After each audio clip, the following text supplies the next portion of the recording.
Okay, so I wanted to go over two ways to use the z-table. I don't particularly like the one that your book uses, but I'll try to show you how they want you to do it and then what I think is a better way. So if we have a z-score of 2.06, we go follow down to 2 and then over to 0.06. So for 2.06, you get a z value or a value of 0.4803. So 0.4803, we have to multiply it by 2. Then we subtract from 1. And then, depending on if it's a 1 or 2-tailed test, we divide by 2. So if it's a 1-tailed test, we have to divide by 2, and we get 0.0197. That just seems like a long process.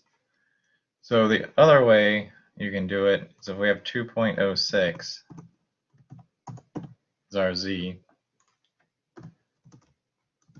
So if we put that in to this formula, so this is p-value equals 2 phi negative the absolute value of our test statistic. So it'll always make it negative. So I put 2.06 in here, make it negative 2.06. This phi symbol tells us to go look it up on a z-table. So negative 2.06 will give us 0.0197 on this z-table, and that is a 1-tailed test. So I think it's a lot easier just to look up the value instead of having to multiply and divide twice. And then, so that is the p-value for a 1-tailed test.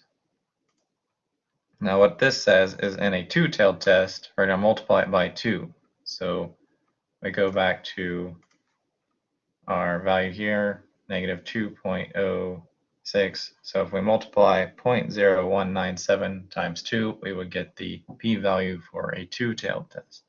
I think this is a little easier to do than having to multiply the value, subtract it from 1, and then that gives you the 2-tailed test, and then we have to divide by 2 to get the 1-tailed test. It just seems like an awful lot of redundancy.